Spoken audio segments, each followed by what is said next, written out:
Hours after Iran's watch the sky threat, Iranian missiles are roared toward Israel, turning ominous warnings into a live barrage that has sent the region into a new phase of crisis. Iran appears to be making good on its promise, with missiles reportedly launched directly at Israeli cities, raising fears that this confrontation is shifting from proxy skirmishes to open state-on-state fire. Israel is on high alert after the IDF confirmed a missile barrage fired from inside Iranian territory, marking a rare and dangerous escalation that stretches beyond Lebanon and Syria. Air raid sirens blare across multiple regions as Israel's Home Front Command orders millions of residents into shelters until further notice, signaling that authorities expect more incoming fire. Schools have been shut nationwide and public gathering limits tightened, as Israel scrambles to protect civilians and reduce targets while Iranian strikes and interception attempts continue. U.S. Central Command says American troops remain vigilant and ready, hinting that U.S. forces are bracing for potential spillover attacks as the war widens beyond its previous fronts. Qatar has begun restricting air routes as Gulf airspace tightens around the Iranian coast, with airlines and militaries alike rerouting flights to avoid a growing ring of potential danger. Iran's Civil Aviation Authority has reportedly ordered parts of its own airspace closed, a move that underscores how seriously Tehran views the risk of further strikes and counterstrikes. Reports of Iranian Air Force activity over western Tehran are feeding fears of a full-scale showdown, as residents look to the skies and wonder whether this is a show of force or preparation for more. As missiles fly, Mujtaba's top diplomat has posted on X to signal support for Lebanon, tying Iran's latest actions explicitly to the battle over Beirut and the broader resistance narrative. The online message and the missile fire both come after Iran threatened a decisive and painful response to Israel's strikes on Dahiyeh, making good on rhetoric that many feared would escalate. Netanyahu hit Beirut just hours ago, and now Iran is striking back from the east, turning Lebanon's southern suburb and Iran's launch sites into two ends of the same rapidly widening front. Dahiyeh again came under fire as Israel revived its Beirut strikes, pounding Hezbollah-linked neighborhoods even while Israeli cities brace for rockets and missiles from far beyond the border. Netanyahu ordered the latest raid on Dahiyeh after rockets targeted northern Israel, using the attacks as justification for another round of airstrikes deep inside the Lebanese capital. Apartment blocks in Beirut hit as Israel hunts what it calls Hezbollah command and tunnel networks, blurring the line between military targets and civilian homes in the dense suburb. At least 2 people are reported dead and dozens more are fleeing Dahiyeh's streets, as fresh Israeli strikes slam into what has long been described as Hezbollah's main urban hub. All this comes as Netanyahu justifies his strikes by claiming the IDF has eliminated 350 terrorists in the past week, using those figures to argue that Israel must keep hitting hard on every front. We are fighting terrorism on all fronts.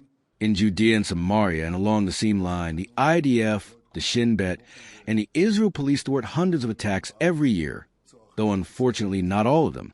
This morning, a despicable terrorist left, reached Kokev Yair and unfortunately succeeded, before being eliminated, in murdering an Israeli civilian and injuring others.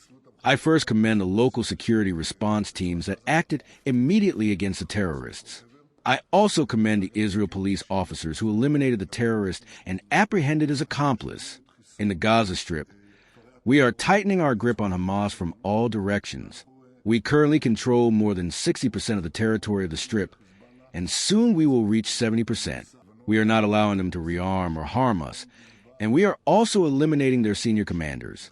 In Lebanon, our forces eliminated 350 terrorists in the past week alone. They captured the Beaufort Ridge, where they discovered a vast underground infrastructure. We are completing the destruction of the terrorist villages adjacent to our border. We are striking them very hard, and we know that Hezbollah is in retreat. We will not allow fire on our territory or our communities, and we will act accordingly. As Iranian missiles slam toward Israel and sirens send millions into shelters, Trump appears to be panicking, demanding that Tehran stop its strikes and get back to the negotiating table before everything unravels. He is now warning that Iran's latest strikes could badly damage the chances of a nuclear deal, casting every new missile launch as a direct blow to months of fragile diplomatic progress. After Iran openly targets Israeli cities, Trump's message to Tehran is blunt: that's enough, get back to the table, as he tries to turn a night of escalation into leverage for renewed talks. At the same time, Trump says he is not happy with Israel's strikes on Beirut, signaling rare displeasure with Netanyahu even as he insists that negotiations, not wider war, must now take the lead. The president has also declared that he is calling Prime Minister Netanyahu, according to reports, trying to personally steer Israel away from a direct clash with Iran while missiles are still in the air. Trump says he will tell Netanyahu not to attack Iran in retaliation. A remarkable admission that he is urging restraint from an ally at the very moment both sides face the most dangerous escalation yet.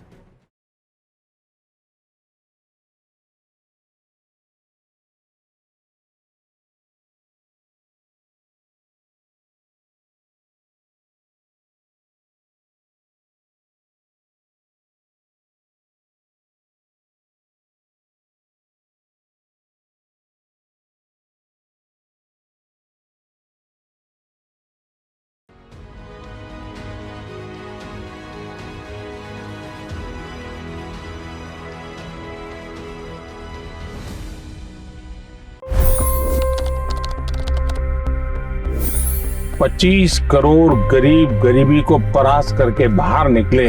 For the good of our nation, let's work together and let's truly make America great again.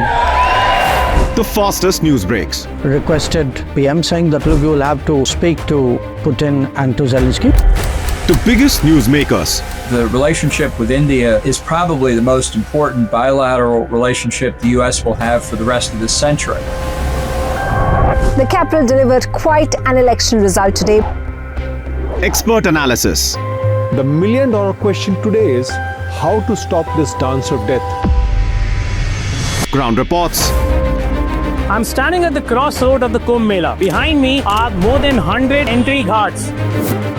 Long-form interviews. Exclusionary politics is reflected in Manipur case as well. You don't bother because this is a small state.